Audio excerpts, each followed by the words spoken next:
Sanggar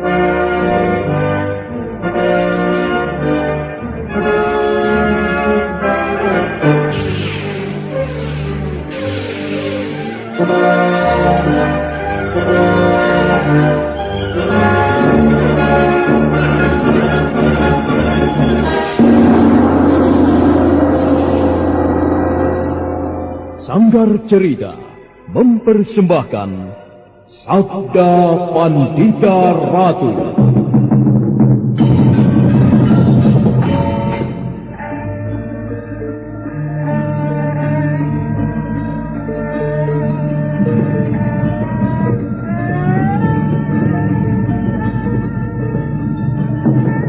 Kureguk anggur Mahadewa, kucicipi madu sabdanya. Bumi ku remas dalam genggamanku, matahari dan rembulan ku telan dalam perutku. Dan Dedes, sukmamu telah kuraih, nafasmu ku senggama di bulan merah.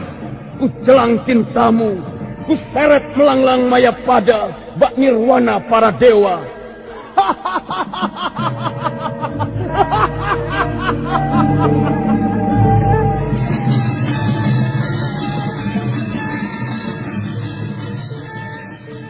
Apakah mungkin aku akan menjadi bunga yang bisa kau petik dan kau sunting?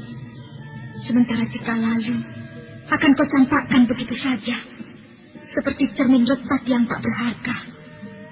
Sabda Pandita Ratu, sebuah kisah penuh dilema, tragedi cinta anak manusia, perebutan tahta, mabuk harta dan duniawi, serta silaunya kehormatan, di mana keangkara murkaan merajalela karena dendam yang membara.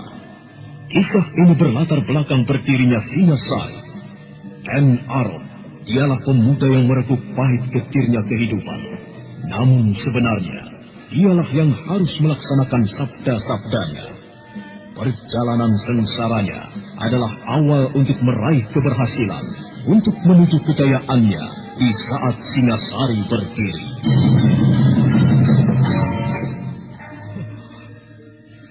Kenapa ini harus terjadi? Oh, Dewata aku. Apakah ini karmamu? Tapi apa salah dan dosaku? Pinaka, maafkanlah aku. Kenapa sekarang aku baru tahu kalau kau adalah... Kutuklah aku, Dewata. Hukumlah manusia yang tidak tahu dosa ini. Binasa! Binasa!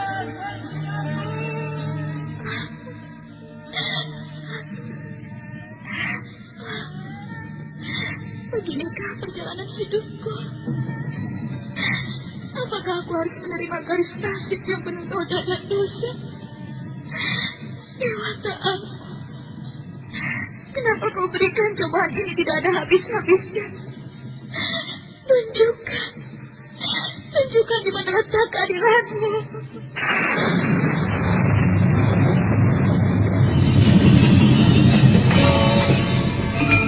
Apakah cita-citamu itu, Kenomang? Aku ingin mengubah nasibku.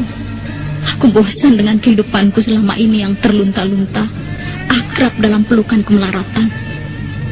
Kadangkala aku berangan-angan, aku adalah seorang istri dari Patih. Bahkan lebih gila lagi, aku berangan-angan, andai kata aku adalah seorang permaisuri, maka akan terhapus semua masa silamku, terhapus lenyap, tidak bersisa semua kenangan buruk yang kumiliki. Itulah cita-citaku, Kakang Ken Arok. Bagaimana dengan kau, Kakang? Aku ingin menjadi seorang raja.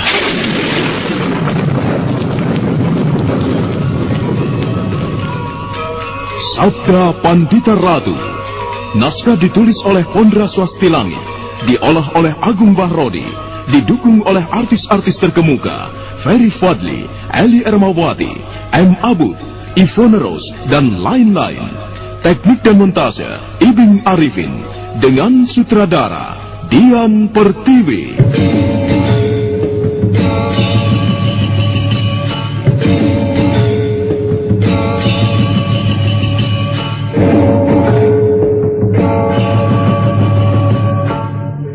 Sabda Pandita Ratu kali ini menampilkan episode pertama dengan judul Tumenggung Murti Wandawa. Dalam seri yang pertama ini dengan para pemain Ferry Fadli sebagai Kameswara, Ajeng Atmakusuma sebagai Rahastri Kandi, Iwan Dahlan sebagai Mahisa Branjangan, Eli Panca sebagai Ken Ratus, dan pembawa cerita Asdi Suhas. Ada apa sih, Yu? Dari tadi tak perhatikan kok mukamu kusut banget. Aduh, aku lagi pusing nih. Mamaku minta dicarikan channel YouTube yang ada sendiwara radionya. Apa ada coba? Loh, ada.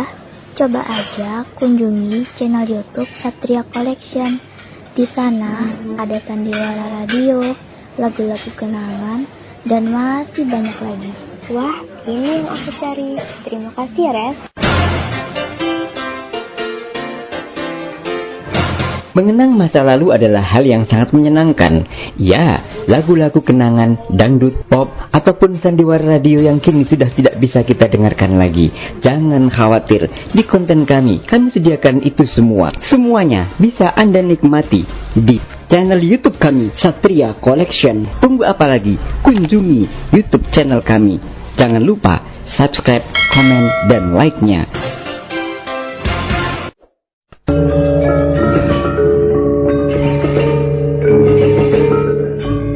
Kala senja di suatu masa, mendung tebal berhias pijar halilintar yang menggelegar, seolah menyiratkan keresahan.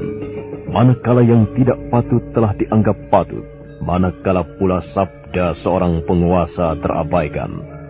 Maka berpacu dengan waktu berlalu, seiring dengan kodrat alam, di mana ada siang akan ada malam mengiringinya, di mana ada kebajikan akan ada kemurkaan mengimbangi kehadirannya. Dan ketika kealpaan muncul, tumbuh dan mekar menjadi biang kebusukan di singgasana Kediri. Inilah gambaran awal ketika rangkaian cerita ini teruntai. Adalah Kediri di pelukan senja.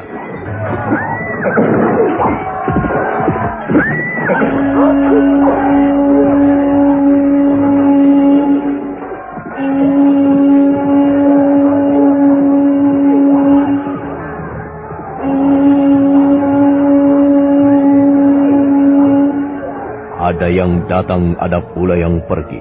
Patah tumbuh hilang berganti. Isi perjalanan hidup tidak pernah akan berubah. Sampai akhirnya terdengar tiupan trompet akhir zaman. Di sana ada angkara murka. Di sana dituntut pengabdian kepada negara. Dan selalu dikelilingi oleh sifat dan hasrat manusia. Atas rasa iri dengki. Hasrat cita-cita. Dan suci tulusnya cinta.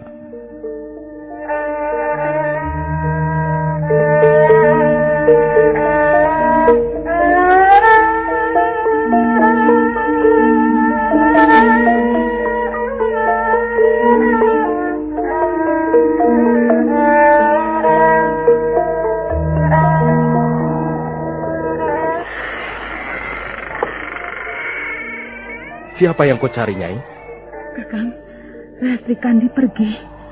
Sudah ku cari kemana-mana, tetapi tidak ada. Pasti ia telah meninggalkan rumah ini. Kabur, Kakang. Kabur? Kabur bagaimana, Nyai? Aku menemukan selembar daun rontal untuk Rahastri Kandi. Selembar daun rontal? Iya. Apa bunyinya, Nyai? Kameswara menunggu Rahastri Kandi di suatu tempat. Kameswara? Aku sedang mencari-carinya. Kakang mau kemana? Menemui Kameswara dan membawa pulang anak kita.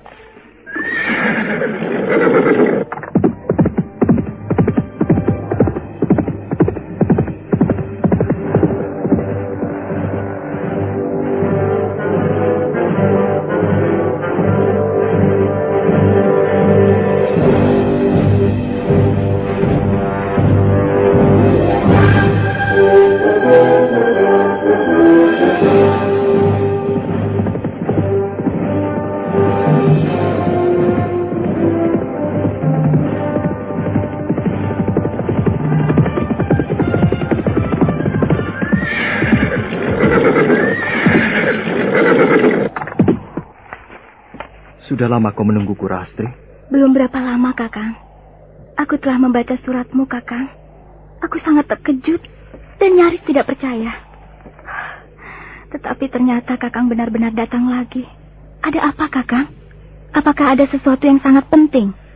Aku akan pergi, Rahastri. Aku akan meninggalkan perguruan. Aku tidak tahu apakah aku akan kembali. Kakang Kameswara, kenapa, Kakang? Kenapa kau hendak pergi? Ada apa? Aku ingin pergi meninggalkan perguruan Pesanggaran. Aku akan berjalan mengikuti kemana kakiku akan melangkah. Aku menemuimu kali ini. Ada dua kemungkinan. Aku akan berpamitan untuk selamanya pergi, dan kita tidak perlu bertemu lagi. Atau kemungkinan yang kedua, kau ikut pergi bersamaku. Atas nama cinta suci kita berdua, marilah kita pergi jauh. Pergi ke suatu tempat di mana tidak ada orang yang akan mengenali kita lagi. Di sana kau akan menjadi ratuku. Di sana kau akan melahirkan anak-anakku. Segeralah ambil keputusan, Rahastri.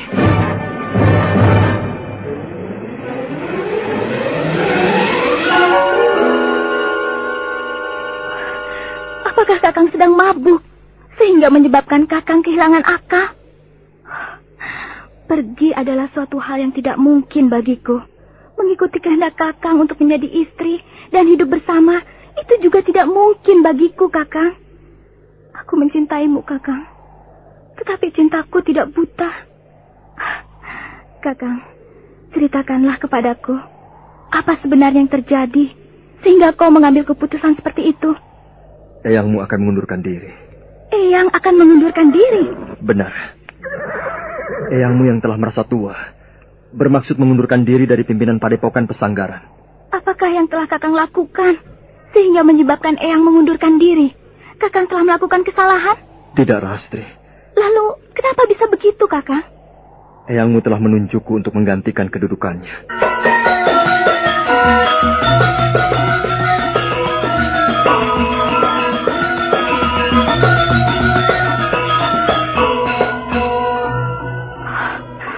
Aku malah menjadi tidak mengerti. Kakang mendapatkan kepercayaan untuk menjadi pimpinan perguruan, dan itu adalah merupakan sebuah kehormatan. Tetapi kenapa Kakang justru menghindarinya? Andai kata kau mengerti apa sebenarnya yang tengah berkecamuk di hatiku, kau pasti akan memaklumi dan memahaminya.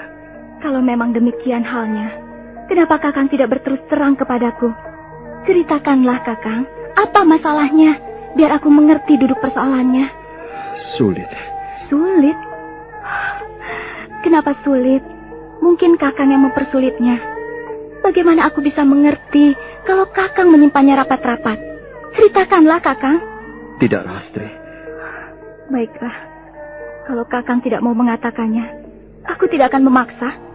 Tetapi Kakang harus mengetahui bagaimana sikapku. Aku tidak mau ikut Kakang pergi. Kau tidak tahu, Rahastri. Kau tidak mengerti. Apanya yang aku tidak tahu? Dan apanya yang aku tidak mengerti? Baiklah. Kalau begitu, kita harus melupakan hubungan kita. Kita harus kembali pada jalan yang seharusnya kita terima. Kau adalah pamanku, dan kodrat itu tidak bisa dirubah. Tidak, aku bukan pamanmu. Cinta yang telah tumbuh di hati kita masing-masing memang telah menggiring ke suatu hal yang sangat bertentangan dengan kodrat. Betapa indahnya seandainya di antara kita tidak ada jurang pemisah, karena hubungan kita adalah antara paman dan anak keponakan. Omong kosong dengan semua itu, Rahastri. Aku bukan pamanmu. Kita tidak terkait dalam hubungan persaudaraan apapun. Sebenarnya lah, eyangmu itu bukan ayahku yang sebenarnya. Terlalu jauh Kakang meyakini anggapan itu. Dengar, Rahastri. Aku semakin yakin kalau aku memang bukan anak kandung Ki Ageng Pesanggaran. Apakah Kakang merasa Eyang Ageng Pesanggaran tidak menyintai Kakang? Bukan. Bukan itu soalnya. Kalau memang demikian halnya, kenapa Kakang tetap akan meninggalkannya? Kenapa Kakang tega melukai hati seseorang yang telah berbuat banyak kepada Kakang? Karena aku terusik oleh sebuah keinginan untuk mencari kedua orang tuaku yang sebenarnya.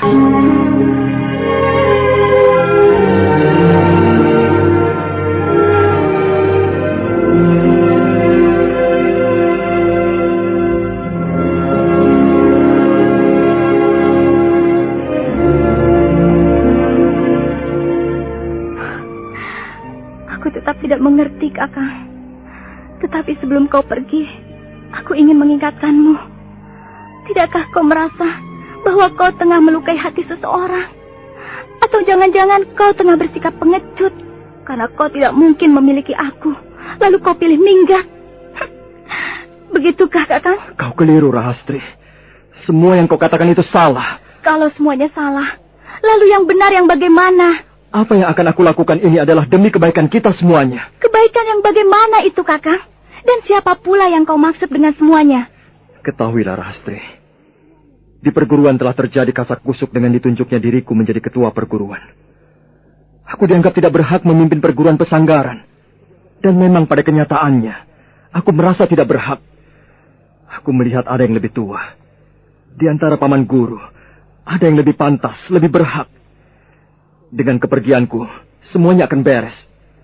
Kemudian dengan kepergianku, kau sendiri tidak mendapat sandungan untuk menikah dengan lelaki pilihan ayahmu, Kakang Maesa Beranjangan.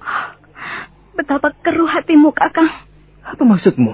Bukankah Kakang memberikan dua pilihan kepadaku? Mengajakku pergi atau berpamitan? Kakang mengajakku pergi, itulah yang aku maksud. Kalau itu aku turuti. Kakang. Aku akan pergi, Rahastri. Tetapi tolong jangan kau hambat perjalananku ini dengan tuduhan pengecut. Aku bukan lelaki pengecut.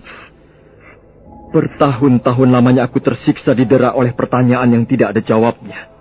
Tidak tertemukan jawabnya kalau aku tidak berusaha mencarinya sendiri. Aku mencintaimu. Biarlah itu akan aku catat di dalam hatiku seumur hidupku. Selamat tinggal.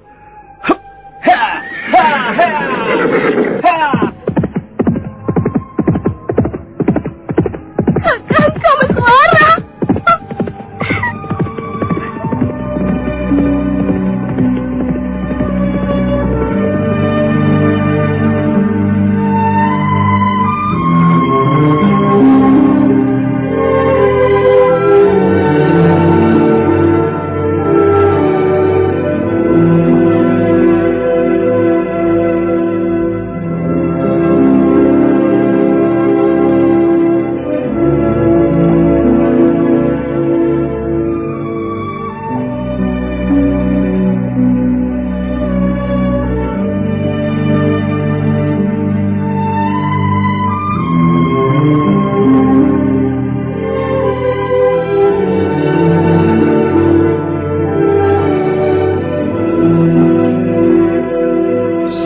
Itu pun berbau nestapa. Rahastri Kandi, putri tunggal Mahisa Beranjangan, pemimpin perguruan Palwa Sambu di lereng Gunung Raung itu, sangat tersayat hatinya. Namun yang bisa dilakukannya hanyalah seduh sedan isak tangis. Rahastri. Ayah.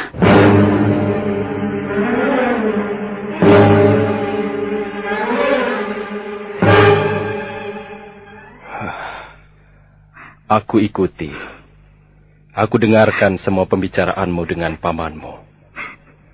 Tidak ada secuil pun dari pembicaraan itu yang lolos dari telingaku. Maafkan aku, Ayah. Apa yang kau tangisi, Rahastri? Hubungan cintamu dengan Kameswara pamanmu, cinta yang keliru itu memalukan. Tetapi kau akan mengatakan bahwa ia bukan paman dalam arti sebenarnya. Ia hanya adik angkat ayahmu. Kami berdua, aku dan Kameswara, adalah tetap kakak beradik. Dan tetap tidak layak jika Kameswara mengingkari hubungan itu. Tidak layak kalau ia mengubahku dari kakak untuk menjadi mertuanya. Sudahlah, pulanglah. Hari telah mulai gelap. Aku akan mengejarnya. Apa yang akan Ayah lakukan? Ayah telah memilihnya untuk memimpin perguruan pesanggaran. Ia tidak boleh melarikan diri dengan cara pengecut dari tugas itu.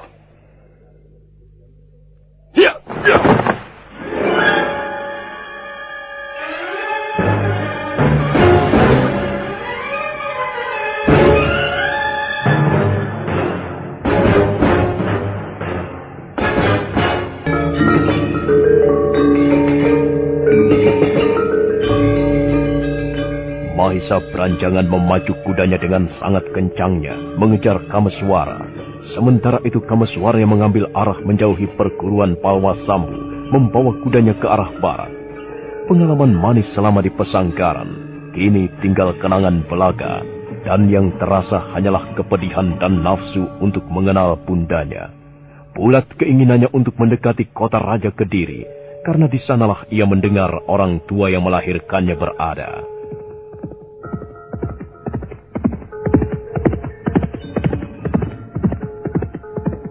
Namun belum terlalu jauh Kameswara meninggalkan wilayah Palwasambu, ketika tangannya kuat-kuat memegang kendali kuda yang dipacunya, tiba-tiba sesosok tubuh melenting dari atas pohon menghentikannya.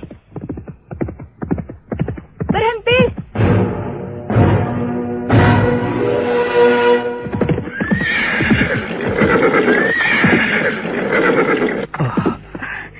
Kakang mau pergi kemana? Kensiwi Narswari, apa yang kau kerjakan di tempat ini? Aku disuruh ayah untuk menjemputmu. Malam ini ada sebuah upacara, dan tengah malam nanti ayah akan mengumumkan kepada semua murid perguruan bahwa kakang terpilih menjadi pimpinan perguruan. Tapi kenapa kakang justru pergi? Kensiwi, sebaiknya kau segera pulang. Kakang sendiri? Mau pergi kemana? Aku akan ke kota Raja Kediri. Ke kota Raja Kediri? Apa yang akan kakang lakukan di sana? Kensiwi, pulanglah segera ke perguruan. Sampaikan permintaan maafku kepada ayah. Aku tidak berani menerima tugas yang terlampau berat itu. Aku masih terlalu muda untuk menjadi pimpinan padepokan. Masih ada yang lain yang lebih tua dan lebih pantas. Tidak. Biar bagaimanapun, kakang Kameswara harus pulang dulu ke pesanggaran. Jangan coba-coba memaksaku. Kakang? Dengarkan, Siwi. Sekali aku berkata tidak, tetap tidak. Jagat Dewa Batara, apa jadinya dengan upacara nanti malam? Coba kakang bayangkan betapa kecewanya ayah. Kakang harus pulang. Tidak, Kensiwi. Aku tetap akan pergi. Baiklah, aku tidak akan menghalangi. Tapi kakang harus pulang dulu. Katakan kepada ayah alasan kakang tidak bisa menerima jabatan sebagai pimpinan perguruan. Kakang tidak boleh pergi begitu saja, karena bisa menyebabkan kekacauan di perguruan pesanggaran. Ayah adalah orang yang paling bijaksana dari semua orang yang pernah aku kenal. Ayah masih mempunyai cukup wibawa untuk mengambil keputusan yang tepat. Justru jika aku yang ditunjuk, maka akan melahirkan pergolakan. Itu hanya perasaanmu saja, kakang. Tidak, aku berkata yang sebenarnya. Kakang, aku mohon, kakang harus pulang dulu. Kakang harus memberikan penjelasan atau setidak-tidaknya pamit bukan minggat seperti ini. Sayang sekali, Kensiwi. Aku tetap tidak bisa mengubah keputusanku lagi. Keras kepala. Benar. Aku senang dengan tuduhanmu itu. Dan kali ini aku menyetujuinya. Aku memang keras kepala. Sebenarnya apa kehendak kakang? Apakah keputusan yang kakang ambil ini karena kakang sakit hati? Karena hubungan kakang dengan Rahastri Kandi ditentang banyak orang? Itukah penyebabnya? Jangan lancang, Kensiwi. Aku tidak senang dengan kata-katamu itu. Nah, kakang merasa tidak senang. Berarti tuduhan itu justru betul. Karena berhasil menyodok kepada persoalan yang sebenarnya. Pulanglah, Kensiwi. Jangan halangi jalanku. Tidak bisa. Kakang harus ikut aku pulang.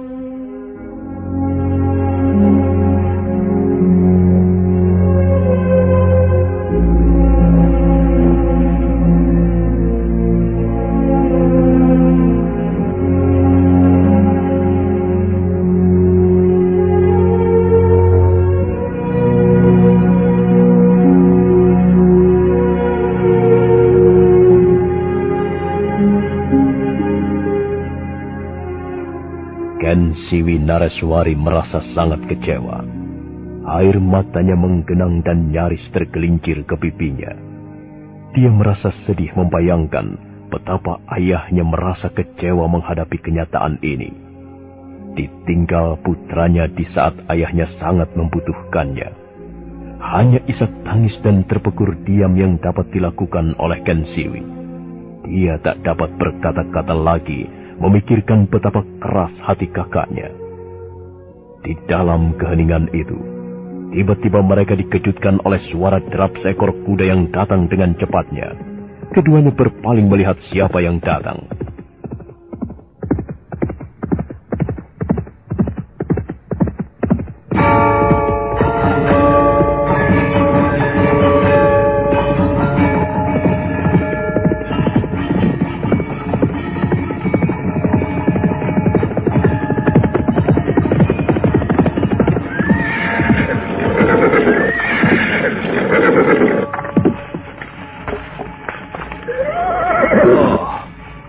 ternyata kau juga berada di sini, kan, Siwi? Apa yang sedang kau lakukan? Kakang Mahisa Branjangan, aku tengah berusaha mencegah kepergian Kakang Kameswara.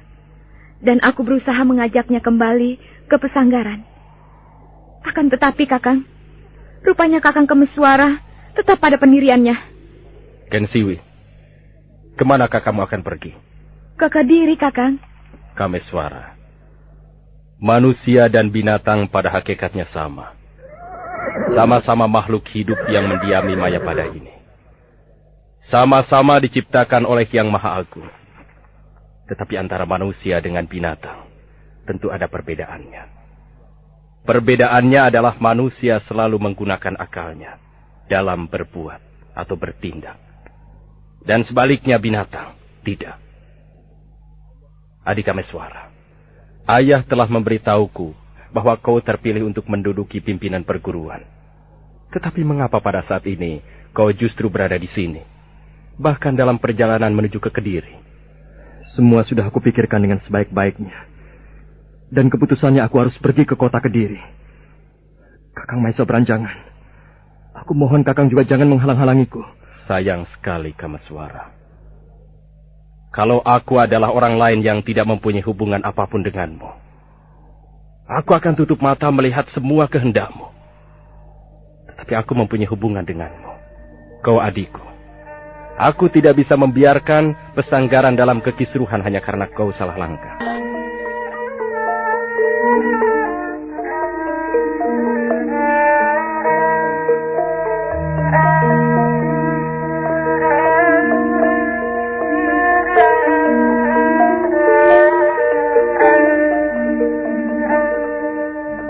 Mengapa tidak Kakang saja yang menerima tawaran ayah? Bukan itu yang menjadi persoalannya. Tetapi kau, jika kau tidak mau menerima kehendak ayah, kau tak punya mulut untuk berbicara, untuk menolaknya. Bukan minggat seperti ini. Jangan seperti anak kecil, Kameswara. Kau harus kembali ke pesanggaran. Tidak. Mengapa? Mengapa kau begitu kukuh dengan pendirianmu? Apa yang menyebabkan pertimbanganmu yang selama ini terkenal matang? Kau terkenal berwawasan luas, namun sekarang yang aku lihat begitu piciknya. Anakku Rahasri Kandikah penyebabnya?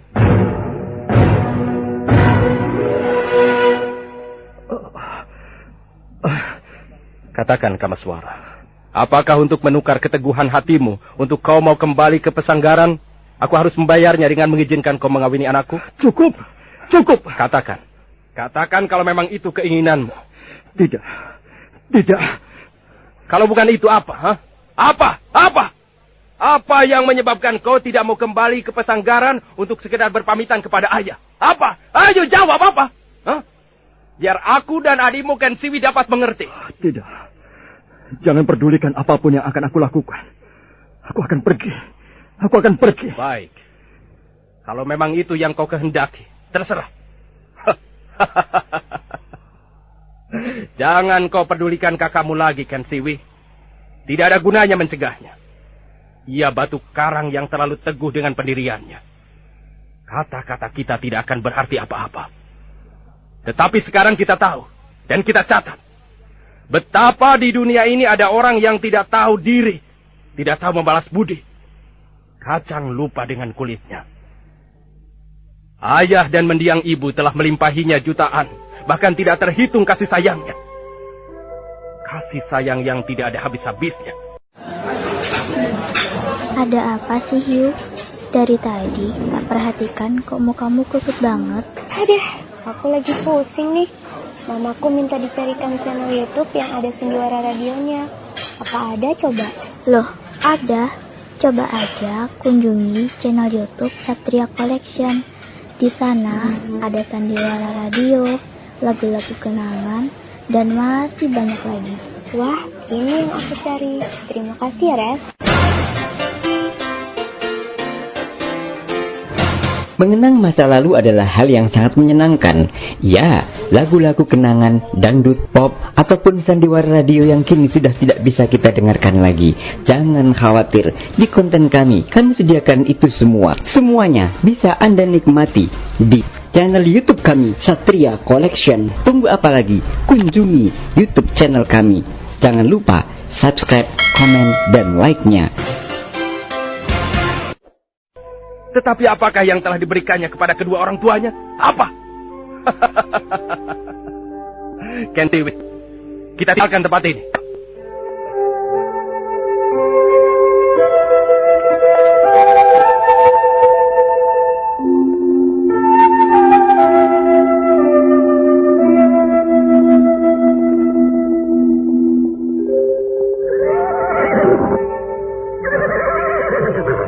Mengapa kau tidak beranjak, Kensiwi? Apa yang kau tunggu di sini? Apa yang kau tangisi? Jangan kau buang percuma air matamu. Pulanglah. Bawa kudaku ini. Tengah malam nanti, aku akan hadir di pertemuan itu. Meski aku tahu bagaimana ayah akan bersedih hati. Aku akan datang untuk menyaksikan kekecewaan ayah. Aku yakin kali ini ayah akan menitikan air matanya. Bukan karena penolakanmu menjadi pilihannya. Bukan. Akan tetapi karena ternyata kau adalah manusia yang tidak berbudi. Itulah kekecewaan ayah yang sebenarnya. Kakang Kameswara. Sudahlah. Jangan membuang waktu, Kensiwi. Naiklah ke kuda itu dan pulanglah.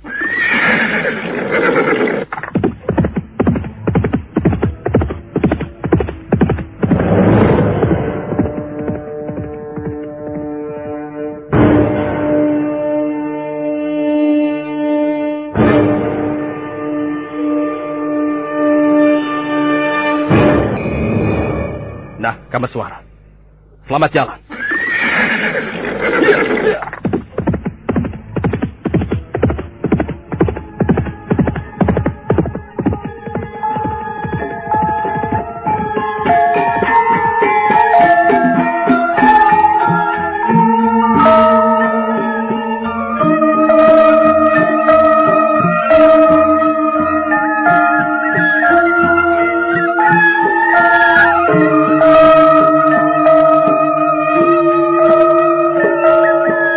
Kameswara diam terpaku.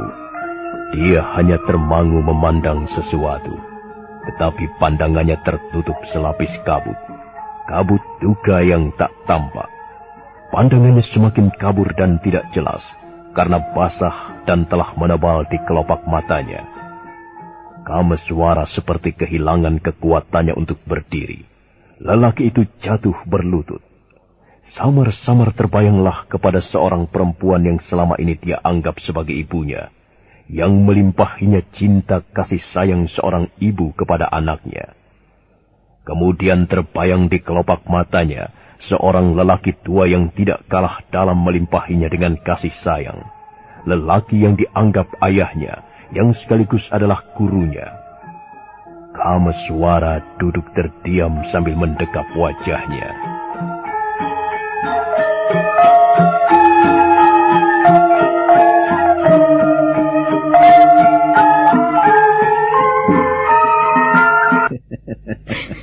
Sudahlah, Kensiwi. Yang memang harus terjadi ya terjadilah. Paman. Mungkin Paman mengetahui sesuatu. Katakanlah kepadaku. Ada apa sebenarnya? Aku tidak tahu apa-apa, Kensiwi. Bagaimana dengan ayah nanti? Sudahlah, ayo kita pulang. Apapun kenyataannya kita harus segera menyampaikannya kepada ayahmu.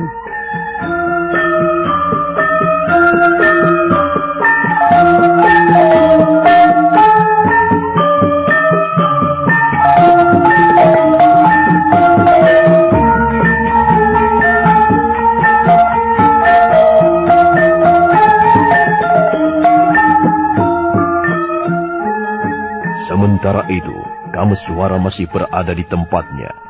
Pemuda itu yang biasanya dilindungi oleh indranya yang peka, sama sekali tidak mendengar manakala ada seseorang yang melompat turun dari pohon dan kemudian mendekatinya.